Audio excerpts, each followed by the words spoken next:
Welcome students. स्वागत है आपका मेरे यूट्यूब चैनल एग्जाम 321 पर। आज इस वीडियो के माध्यम से मैं आपको एल्किल हैलाइड के रासायनिक गुण कराने जा रहा हूं। एल्किल हैलाइड के रासायनिक गुण जो कि बहुत ज्यादा इंपॉर्टेंट होते हैं और इसकी रासायनिक अभिक्रियाएं लगातार बोर्ड में पूछी जाती है। अभिक्रियाएं को करने में आपको बहुत परेशानी होती है।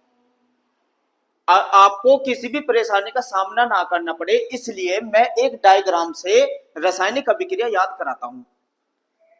याद नहीं, समझाता हूं। समझने से आप कोई भी रिएक्शन बहुत तेजी से बना सकते हैं। जब मैं ये डायग्राम बनाऊंगा तो डायग्राम बनाते बनाते ही आपके दिमाग में रिएक्शन बैठ जाएगी और फिर एक दो बार प्रैक्टिस करेंगे, तुरंत आपके रिएक्शन बनानी आ जाएगी और बोर्ड में किसी भी तरीके का कोई भी रासायनिक अभिक्रिया पूछी जाए आप तुरंत बना पाएंगे। तो आइए देख लेते हैं हेलो एल्केन या एल्किल हैलाइड के रासायनिक गुण। देखिए, सबसे पहले आपको क्या करना है, एक डायग्राम बनाइए इसी तरीके से। एल्किल हैलाइड या हेलो एल्केन के रासायनिक गुण। जब भी किसी भी तत्व के आप रासायनिक गुण याद करते हैं तो आप एक डायग्राम के द्वारा उस रासायनिक गुण को दोहराइए और देखिए तुरंत रासायनिक अभिक्रियाएं आप पे करनी आ जाएगी। सबसे पहले आपको पता होना चाहिए जो एल्किल हैलाइड होती है जिसे हम RX कहते हैं, कितने तत्वों के साथ ये रासायनिक गुण दिखाता है और कौन कौन से अभिक्रियाएं इसके रासायनिक गुण में शामिल होती है। तो 4 तरह के रासायनिक गुण इसकी कैटेगरी के द्वारा मैंने बांटे हुए हैं। उन कैटेगरी को देखिए। सबसे पहले आपको जो समझना है वो समझना है नाभिकीय प्रतिस्थापन अभिक्रियाएं। नाभिकीय प्रतिस्थापन अभिक्रियाएं, इन अभिक्रियाओं में आपको ये पता होना चाहिए कि कौन कौन से तत्व ऐसे हैं जो एल्किल हैलाइड के साथ नाभिकीय प्रतिस्थापन अभिक्रिया करता है। आपको अगर तत्वों के नाम याद रहेंगे तो रिएक्शन बनाने में कभी भी प्रॉब्लम नहीं होने की। मैं लिख देता हूं कौन कौन से तत्व हैं जो नाभिकीय प्रतिस्थापन अभिक्रियाएं करते हैं, लेकिन उससे पहले आप 3 अभिक्रियाएं और हैं, 3 तरह की अभिक्रियाएं और हैं जिससे एल्किल हैलाइड रासायनिक गुण दिखाते हैं। तो आइए समझते हैं दूसरी कौन सी रिएक्शन है जो आपको समझनी चाहिए। दूसरी होती है जिसको हम कहते हैं धातुओं से अभिक्रिया। धातुओं से अभिक्रिया, ये भी पता हो कौन कौन सी धातु से अभिक्रिया आपको करनी है, Na से, Mg से और Zn से। इन धातुओं से एल्किल हैलाइड की अभिक्रिया आपके कोर्स में है और ये मैं कराना बताऊंगा किस तरीके से होती है। इसके बाद तीसरे नंबर की अभिक्रियाएं आप पढ़ेंगे विहाइड्रोजनीकरण, विहाइड्रोहैलोजनीकरण, विहाइड्रोहैलोजनीकरण, विहाइड्रोहैलोजनीकरण अभिक्रियाएं। ये भी मैं आपको बताऊंगा। इससे एल्कीन बनती है और ये एल्कोहलिक KOH से होती है, एल्कोहलिक KOH से होती है। ये भी मैं आपको बताऊंगा। इसके बाद नंबर 4 पे आप इसमें रिएक्शन पढ़ेंगे अपचयन अभिक्रियाएं। अपचयन अभिक्रियाएं, और अपचयन अभिक्रियाएं से हमेशा एल्केन बनती है। क्या बनती है? एल्केन। बस आपको ये डायग्राम पता हो, यानी कि एल्किल हैलाइड जो है उसको 4 कैटेगरी में बांट लिया गया है जो रासायनिक अभिक्रिया होती है। इस तरीके से आप रासायनिक अभिक्रियाएं एक ही चार्ट पे आ जाएगी, एक ही वर्गीकरण पे आ जाएगी और फिर रासायनिक अभिक्रिया करने में कभी भी कोई परेशानी नहीं होगी। अगर आपसे कोई पूछे रसायन एल्किल हैलाइड के रासायनिक गुण बताना तो आप तुरंत कहने 4 तरीके से रासायनिक गुण करते हैं एल्किल हैलाइड। नाभिकीय प्रतिस्थापन अभिक्रियाएं, और दूसरा धातुओं से अभिक्रिया, तीसरा विहाइड्रोजनी हैलोजनीकरण अभिक्रिया और नंबर 4 अपचयन अभिक्रिया। तो सबसे पहले नाभिक प्रतिस्थापन अभिक्रिया में उन तत्वों को ले देखिए जिनसे ये नाभिक प्रतिस्थापन अभिक्रियाएं होती है।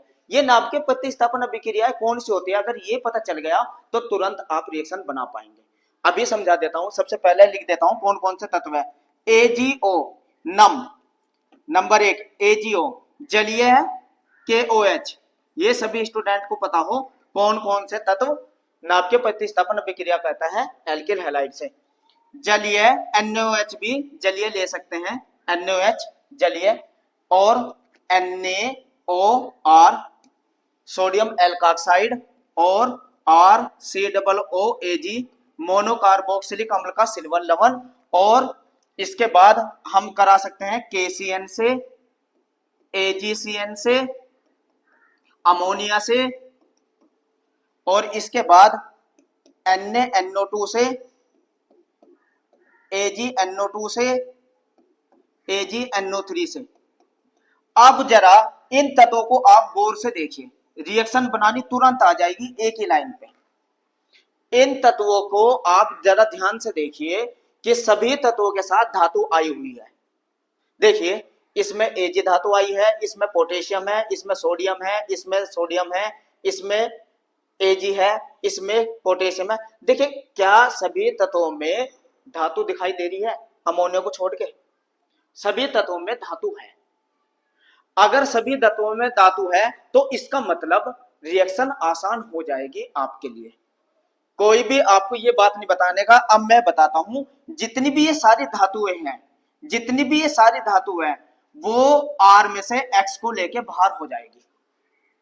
धातुओं में जो धातु है सारे तत्वों के साथ, देखिए धातु है, आप ध्यान से देखिए, ये सभी तत्वों के साथ ये धातु है, ये रही धातु है, और ये धातु सभी तत्वों में, सभी एल्किल हैलाइड में से X को लेके बाहर कर देती है।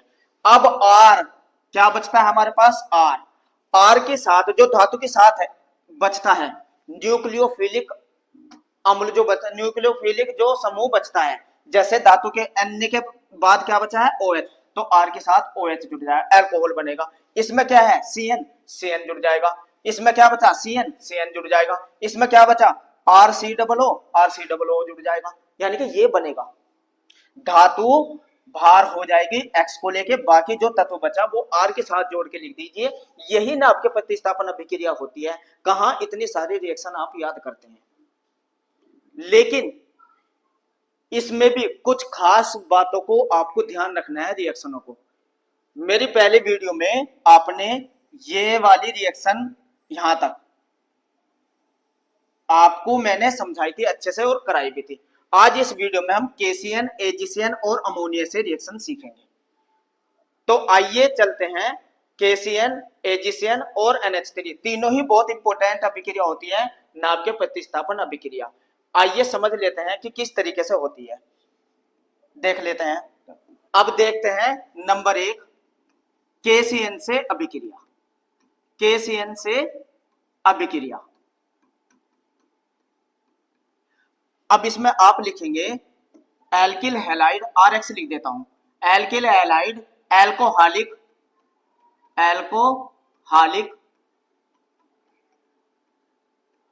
KCN पोटेशियम साइनाइड से अभिक्रिया करके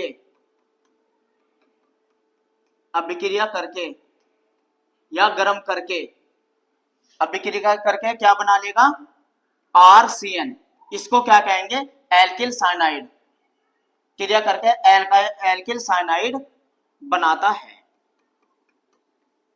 देखिए अब इसको जरा ध्यान से समझिए, इस रिएक्शन को बहुत ज्यादा इंपॉर्टेंट होती है, इसको जरा आप ध्यान से समझिए।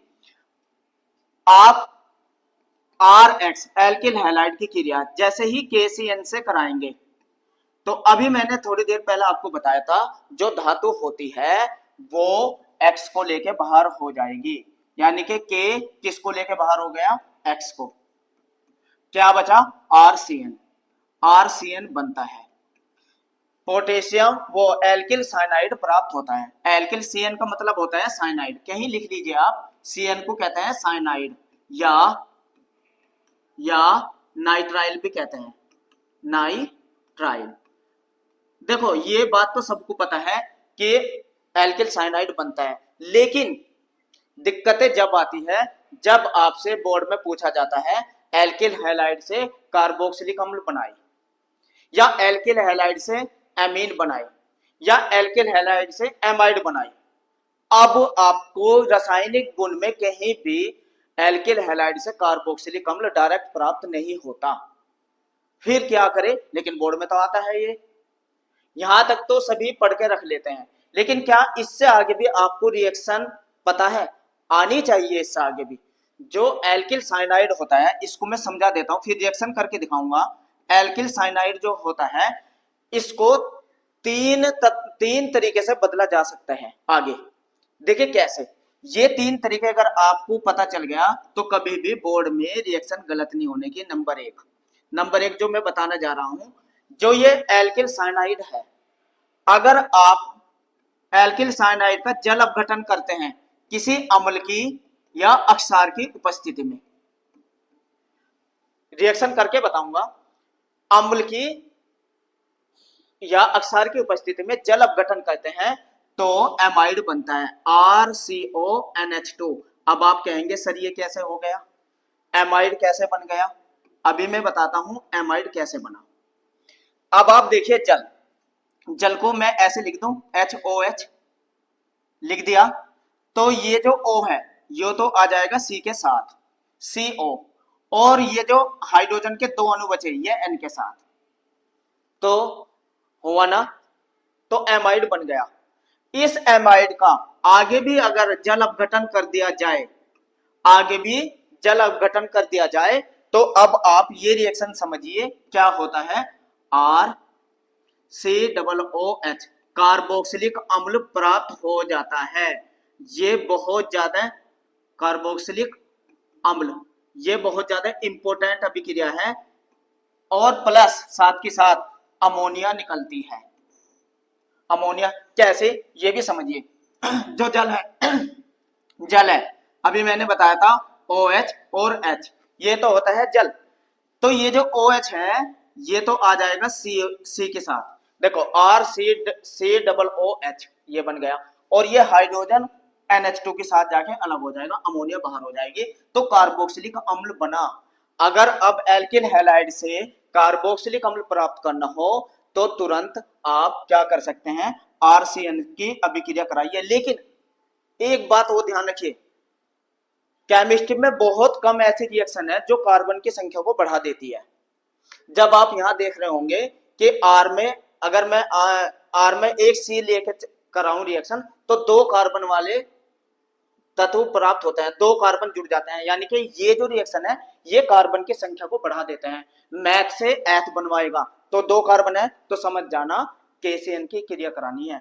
कोई ऐसी रिएक्शन आए जिसमें कार्बन की संख्या बढ़ानी हो तो वो रिएक्शन है KCN से अभिक्रिया। पहले एल्किल हैलाइड की KCN से क्रिया कराइए, अभी मैं रिएक्शन बना के दिखाऊंगा जो बोर्ड में पूछी गई है वो भी बताऊंगा, पहले ये समझिए।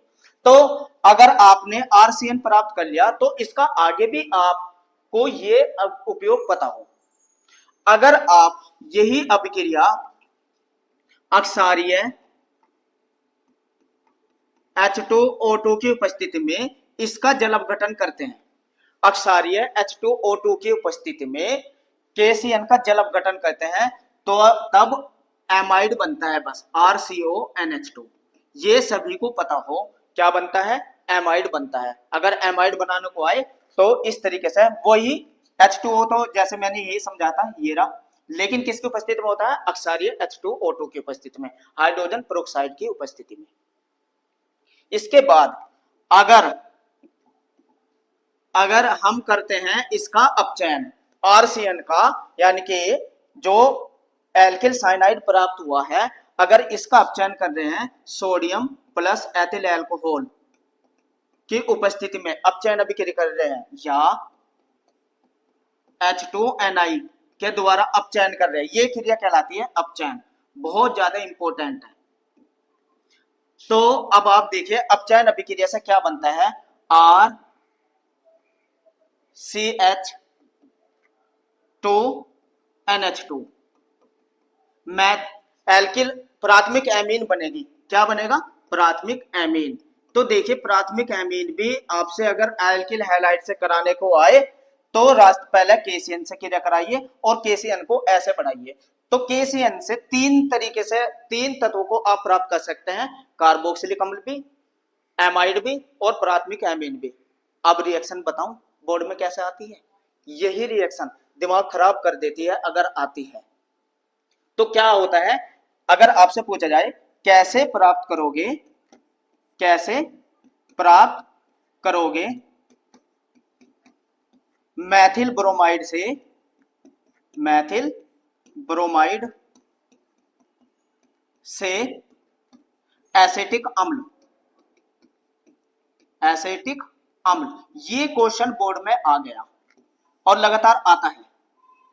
तो अब आप देखिए मैथिल ब्रोमाइड से कहा है, मैथिल ब्रोमाइड से, तो मैथिल ब्रोमाइड से और एसिटिक, एसिटिक में दो कार्बन आते हैं और यहां बोला एक कार्बन, तो तुरंत आप समझ जाए एक कार्बन से दो कार्बन, तो कौन सी रिएक्शन होती है जो बढ़ा देती है? केसीएन वाली, क्योंकि एक जो सी है वो सीएन के साथ आता है। अब आप इस रिएक्शन को समझिए, ये कैसे करनी है आपको,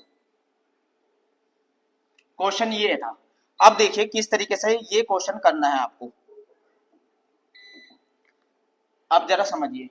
मैथिल ब्रोमाइड बोला है CH3Br प्लस एसिटिक अम्ल प्राप्त करना है ना, लेकिन सबसे पहले कार्बन की संख्या बढ़ानी है, तो केसीएन से क्रिया कराइए, एक कार्बन से दो कार्बन बन जाएंगे क्योंकि एसिटिक में दो कार्बन आते हैं।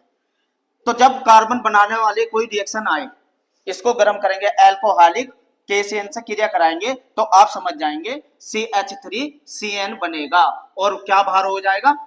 KBr, ऐसे दिखाइए KBr बाहर हो गया। इसके बाद आप इसका जल अपघटन करेंगे, जल अपघटन करेंगे किसी अम्ल की उपस्थिति में या अक्षार की उपस्थिति में। जल अपघटन अभी मैंने आपको बताया था, जल अपघटन करते ही क्या बन जाएगा? एमाइड CH3CONH2, ये बन गया एसिटेमाइड। एसिटेमाइड का भी जब आप जल अपघटन करेंगे, एसिटेमाइड का भी जब आप जल अपघटन करेंगे तो एसिटिक अम्ल प्राप्त हो जाएगा और प्लस अमोनिया बाहर हो जाएगी। तो देखिए ये वाली रिएक्शन सेम, ये वाली रिएक्शन जो पहले वाली रिएक्शन है सेम यही हुई या नहीं हुई? आप यहां तक ही याद करते हैं, लेकिन उसने सीधा सीधा क्वेश्चन ये पूछा था मैथिल ब्रोमाइड से एसिटिक अम्ल बनाओ। तो देखिए एसिटिक में दो कार्बन आते हैं, ये ध्यान रखना, और ये एक कार्बन दिया, एक कार्बन से दो कार्बन वाली आपको बनानी है, एक कार्बन से दो कार्बन वाली आपको बनानी है। तो समझ जाओ ऐसी केमिस्ट्री में रिएक्शन बहुत कम होती है जो कार्बन की संख्या बढ़ा दे। तो आपको याद रखनी है केसीएन वो तत्व है जो एक कार्बन से दो कार्बन हो जाते हैं, दो से तीन हो जाएंगे क्योंकि एक कार्बन सी के साथ आता है। तो कहीं भी केमिस्ट्री में ऐसी रिएक्शन बहुत आती है जिसमें एक कार्बन से ज्यादा कार्बन वाला तत्व पूछा जाता है, तो आप तुरंत समझ जाए केसीएन से अभिक्रिया करानी है क्योंकि केसीएन में सी आ जाता है के साथ। तो देखा किस तरीके से पूछे थे बोर्ड में, तो ऐसे करना होता है आपको रिएक्शन बोर्ड में। अगर आपसे प्राथमिक एमीन पूछ ली जाए इसी से ही एथिल ब्रोमाइड से, तो आप समझ जाना ये वाली अभिक्रिया पूछी है। देखिए ये भी करके दिखा देता हूं। अब क्वेश्चन अगर आपसे पूछा जाए, एक बार फिर क्वेश्चन लिख देता हूं, आप समझते चलिए बोर्ड में कैसे क्वेश्चन पूछते हैं और कैसे करने होते हैं। यही पूछा मैथिल ब्रोमाइड से आपको बनाना है, आपके मैथिल ब्रोमाइड से एथिल एमीन, क्या बनाना है? Ethyl amine. ये क्वेश्चन आ गया बोर्ड में, आता है, आया हुआ है।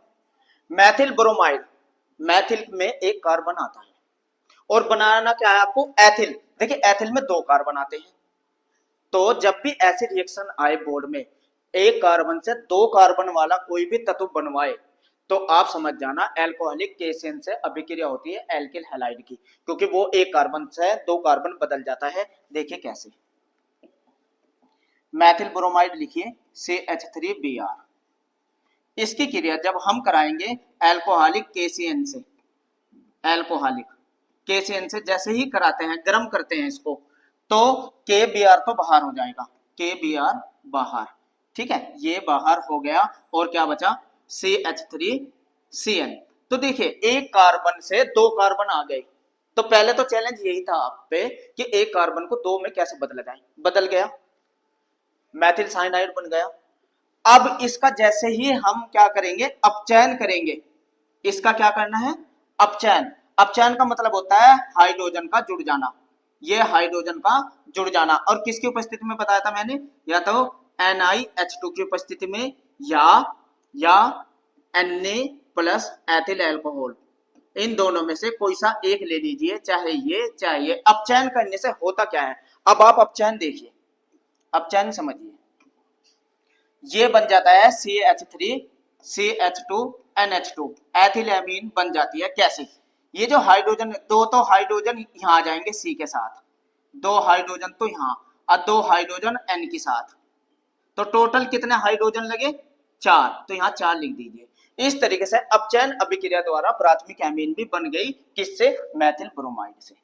तो बोर्ड में ऐसे क्वेश्चन आते हैं, यहां तक नहीं पूछेगा आपसे, यहां तक तो कोई भी कर लेगा, वो रिएक्शन आगे पूछता है।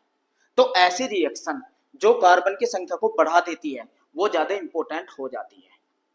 कोई भी ऐसी रिएक्शन नहीं है एल्किल हैलाइड की जो डायरेक्ट आप कार्बोक्सिलिक अम्ल प्राप्त कर लोगे।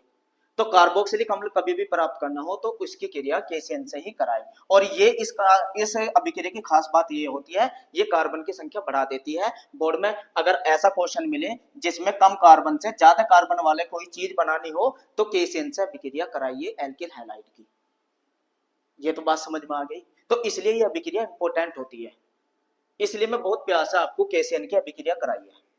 आइए नेक्स्ट अभिक्रिया देख लेते हैं AgCN से।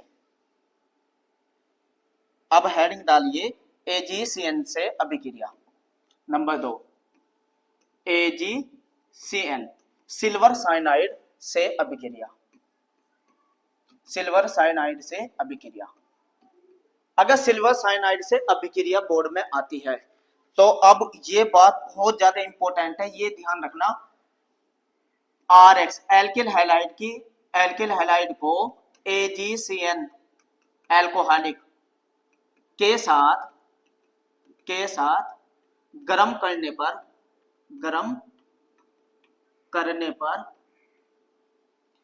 AgNC, ये याद रखना।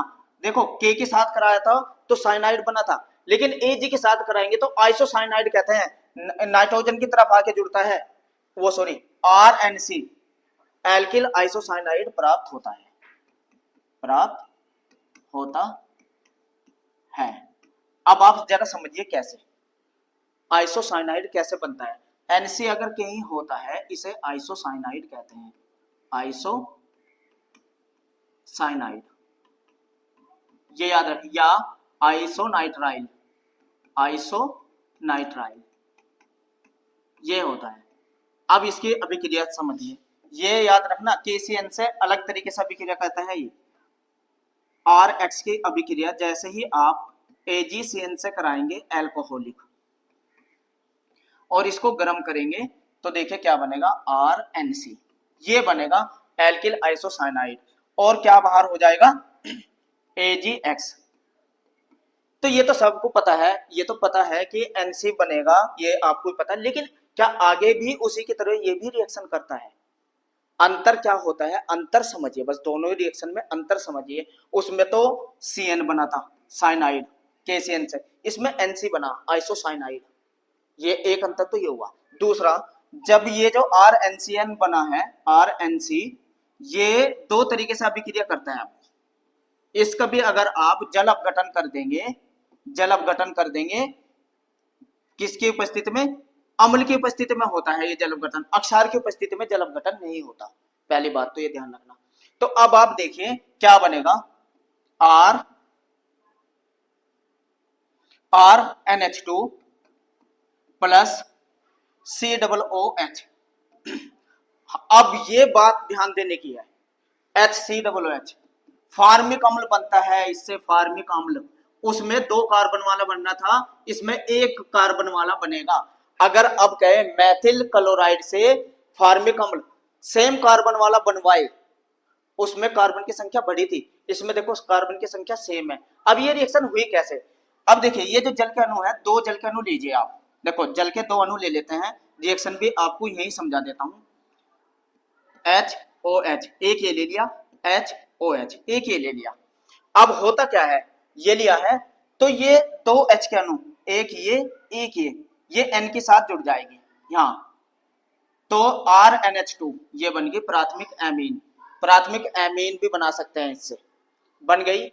इसके बाद जो ये बचा O के दो और एक है दो H के, तो यही तो बनेगा HCOOH। ये ना, समझ में आया किस तरीके से? बस अंतर ये था, इसमें एक सेम कार्बन वाला कार्बोक्सिलिक अम्ल बनता है, उसमें एक कार्बन बढ़ा के बनता है। और रिएक्शन में यही गड़बड़ हो जाती है कि अगर कार्बोक्सिलिक अम्ल बनाने को आए एल्किल हैलाइड से, तो ये देख लीजिए आप, सेम कार्बन वाला है तो आपको क्रिया करानी है AgCN से, और अगर कार्बन बढ़ाने वाला है तो आपको क्रिया करानी है KCN से। अब आप ये समझिए इसका, अब अगर अपचयन करें, अपचयन उसका भी किया था हमने, अगर मैं इसका अपचयन कर दूं उन्हीं तत्वों की उपस्थिति में, H2Ni की उपस्थिति में, H2Ni की उपस्थिति में, या Na+C2H5OH की उपस्थिति में अपचयन कर दूं, तो देखिए क्या बनता है। अब यहां ध्यान दीजिए,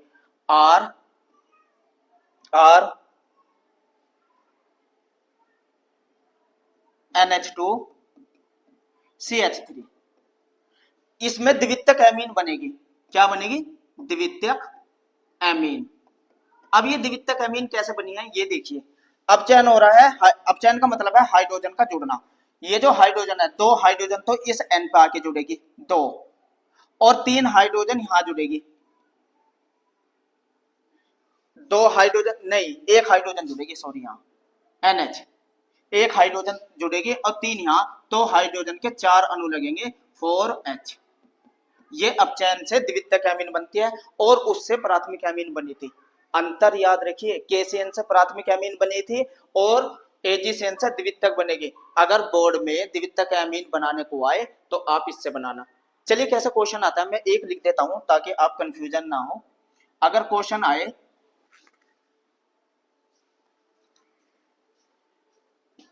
क्वेश्चन आता है, क्वेश्चन पूछा जाए मैथिल ब्रोमाइड से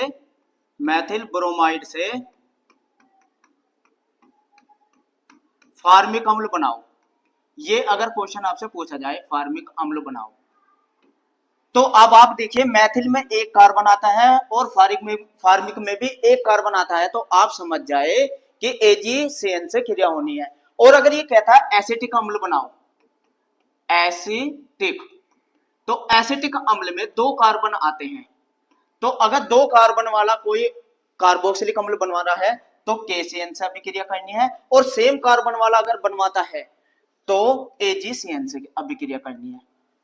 ये बात अगर समझ गए है तो देखिए मैं बता देता हूं किस तरीके से ये करना है। मैथिल ब्रोमाइड CH3Br, इसकी क्रिया जैसे ही आप AgCN से करेंगे एल्कोहलिक, तो देखिए होता क्या है, AgBr को लेके बाहर हो जाएगा AgBr, ठीक है, और क्या बचा, CH3NC बनेगा, मैथिल साइनाइड, क्योंकि AgCN से क्रिया कराने पे नाइट्रोजन की तरफ से अटैक होता है और KCN के साथ क्रिया कराएंगे तो कार्बन की तरफ से अटैक होता है, ठीक है ना। इसके बाद आपको क्या कर देना है, इसमें जल अपघटन कर देना है, और ये किसकी उपस्थिति में होता है, तनु अम्ल की उपस्थिति में। तनु अम्ल अक्षार की उपस्थिति में नहीं होता, तनु अम्ल की उपस्थिति में जल अपघटन होता है। जल अपघटन होने से क्या होता है, CH3NH2 बनता है, CH3NH2 अभी बताऊंगा कैसे, और प्लस HCOOH फार्मिक अम्ल भी बन जाता है। अब आप देखिए कैसे, ये समझिए, देखिए जल के दो अणु लेने आपको, HOH एक ये HOH, ये जल के दो अणु लेने हैं। देखिए कैसे, ये हाइड्रोजन ये वाली और ये वाली हाइड्रोजन N के साथ जुड़ जाएगी तो प्राथमिक एमीन बन गई CH3NH2 दो H। अब ये क्या बचा, HCOOH फार्मिक अम्ल, तो बन गई ना फार्मिक अम्ल। इस तरीके से फार्मिक अम्ल बना सकते हैं मैथिल ब्रोमाइड से। तो कोई भी ऐसी अभिक्रिया एल्किल हैलाइड की नहीं है जो डायरेक्ट आप बना दो। अगर फार्मिक अम्ल बनाने को आए, कार्बोक्सिलिक अम्ल बनाने को आए, तो या तो KCN से अभिक्रिया होनी या AgCN से। तो ध्यान रखना है, सेम कार्बन वाली में AgCN से और कार्बन बनाने वाली में KCN से, एल्कोहलिक। अब अगर प्राथमिक एमीन देखिए कैसे बनती है, इससे देखिए CH3Br प्लस इसकी क्रिया AgCN से करा देते हैं, एल्कोहलिक। तो क्या बनता है, AgBr बाहर हो जाएगा और क्या बचा, देखिए CH3NC, ये तो बने ही बनेगा, मैथिल आइसोसाइनाइड या मैथिल आइसोनाइट्राइल तो बने ही बनेगा। और इसका अब अपचयन करते हैं, अपचयन का मतलब नवजात हाइड्रोजन का जुड़ना, और ये किसकी उपस्थिति में होता है, Na+C2H5OH एथिल अल्कोहल। इन दोनों के मिश्रण के द्वारा अपचयन क्रिया कराई जाती है, या ये भी ले सकते हैं हम H2Ni, दोनों में से कोई सा एक ले लीजिए। ऐसा करने पे देखिए होता क्या है, ये CH3N CH3NH ये बन जाएगा। देखिए एक हाइड्रोजन तो यहाँ आएगी N के साथ और 3 हाइड्रोजन कार्बन के साथ, टोटल 4 हाइड्रोजन लगे, तो ये द्वितीयक एमीन बन गया। द्वितीयक एमीन किसे कहते हैं, NH के साथ 2 एल्किल ग्रुप जुड़े हुए होते हैं, तो ये द्वितीयक एमीन होती है, ठीक है ना। तो KCN के साथ तो प्राथमिक एमीन बनती है, अगर प्राथमिक एमीन बनवाए तो KCN से अभिक्रिया, और अगर द्वितीयक एमीन बनवाए तो AgCN के साथ अभिक्रिया, ये दोनों में अंतर होता है। तो बोर्ड में हम यही कंफ्यूजन होता है कि एल्किल हैलाइड से डायरेक्ट अभिक्रिया यहां तक नहीं पूछता, आगे तक पूछता है, तो इसलिए आपको पता होना चाहिए था। अब लास्ट अभिक्रिया देखिए, अमोनिया से अभिक्रिया, इसको नोट करिए, NH3 से अभिक्रिया, NH3 से अभिक्रिया, देखिए लास्ट अभिक्रिया है, इसको समझिए। हुआ क्या इसमें, अमोनिया से, इसमें लिखिए एल्किल हैलाइड की अभिक्रिया, RX की अभिक्रिया, RX की अभिक्रिया किससे करा रहे हैं, NH3। अमोनिया से कराने पर, लिखते जाइए मैं बोल रहा हूं, एल्किल हैलाइड की अभिक्रिया अमोनिया से कराने पर प्राथमिक, द्वितीयक तथा तृतीयक एमीन प्राप्त होती है, तीनों तरह की एमीन बनेगी, तथा प्लस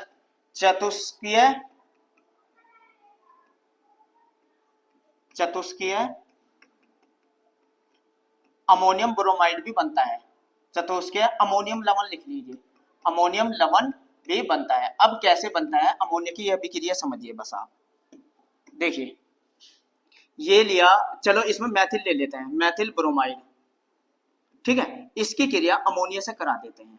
अब आप जरा इससे समझिए, एल्कोहलिक अमोनिया ही है ये भी, तो एक हाइड्रोजन Br को लेके बाहर हो जाएगी, HBr बाहर, यहाँ की एक हाइड्रोजन इस Br को लेके बाहर हो जाएगी, तो यहाँ क्या बचा, CH3NH2, ये बनी प्राथमिक एमीन, इसे ही कहते हैं मैथिल एमीन, क्या बनी है, प्राथमिक एमीन।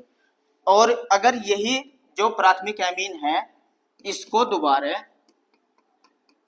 अगर हम मैथिल एमीन, मैथिल ब्रोमाइड से दोबारा क्रिया करा दें, ये तो ये जो इसकी ये जो नाइट्रोजन है एमीन की, एक हाइड्रोजन ब्रोमीन के साथ फिर HBr बाहर हो जाएगी, यानी कि ये वाली हाइड्रोजन एक Br को लेके बाहर हो जाएगी। अब आप देखिए CH3 के 2 अणु हो गए, CH3 का होल ट्वाइज, एक CH3 ये रहा, एक CH3 ये रहा, और क्या बचा यहाँ NH, ये बन गए द्वितीयक एमीन। तो प्राथमिक भी बन गई, द्वितीयक भी बन गई। तृतीयक बनानी हो तो दोबारा इसको फिर लिखिए, CH3 का होल ट्वाइज NH प्लस इसकी क्रिया फिर कराइए मैथिल ब्रोमाइड से, तो अब क्या हो जाएगा, ये वाली हाइड्रोजन फिर Br को लेके बाहर हो जाएगी, HBr बाहर।